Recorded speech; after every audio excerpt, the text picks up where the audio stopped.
कृपया हमारे YouTube channel को सब्सक्राइब कर बेल आइकन के बटन को दबाइएगा।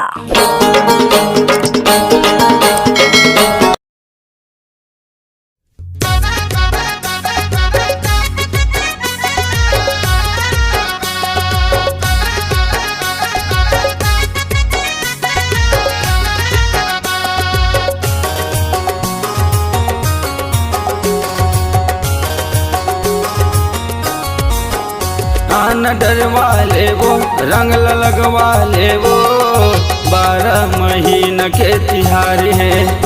आन डरवा ले वो रंग लगवा ले वो 12 महीना के तिहार है।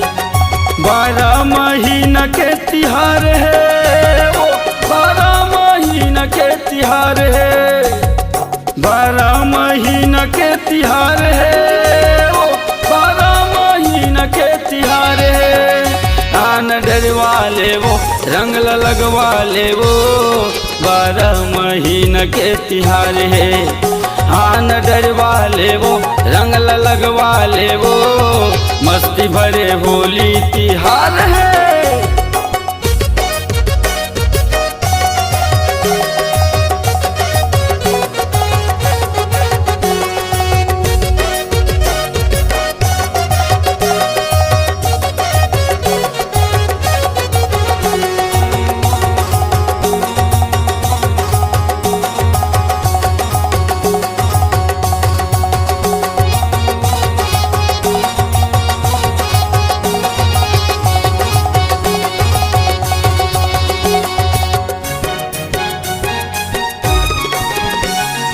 आनी बानी रंग धरे हूँ पिचका तैयार है। पिचका तैयार है जी पिचका तैयार है। देख के टूरी भागत हवा अड़बड़ होशियार है। अड़बड़ होशियार है जी अड़बड़ होशियार है।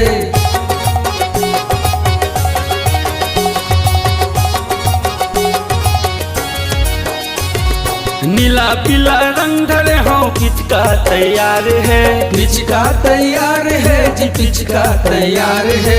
देख के टूरी भागत हवा अड़बड़ होशियार है। अड़बड़ होशियार है जी अड़बड़ होशियार है। पाछू पाछू टूरा भागे पाछू पाछू टूरा भागे ये टूरी लाकुदात है। आन डरवा ले वो रंग लगवा ले वो 12 महीना के तिहार है।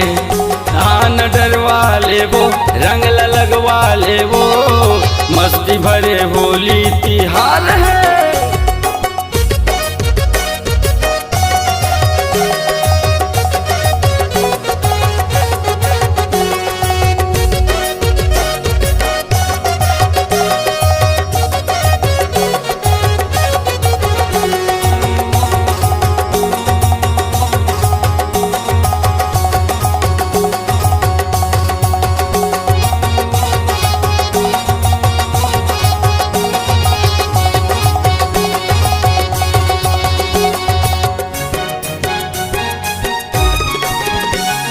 लटपट मानिस हवा रंगला डरवात है।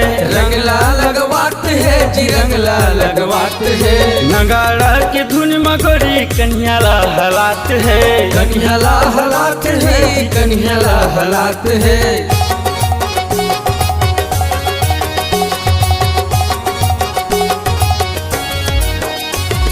लटपट मानिस हवा रंगला डरवात है। रंगला लगवात है जी रंगला लगवात है। नगाड़ा के धुन मगोरी कन्हैया हलात है। कन्हैया हलात है कन्हैया हलात है। दिनेश यऊ कन्हैया कह के दिनेश यऊ कन्हैया कह के दोनों संगीला बलात है। आन डरवा ले वो रंग लगवा ले वो 12 महीना के तिहार है। आन डरवा ले वो रंग लगवा ले वो 12 महीना के तिहार है। 12 महीना के तिहार है वो 12 महीना के तिहार है। 12 महीना के तिहार है वो 12 महीना के तिहार है। डरवा ले वो रंग लगवा ले वो 12 महीना के तिहार है। हाँ न डरवा ले वो रंग लगवा ले वो 12 महीना के तिहार है। हाँ न डरवा ले वो रंग लगवा ले वो 12 महीना के तिहार है।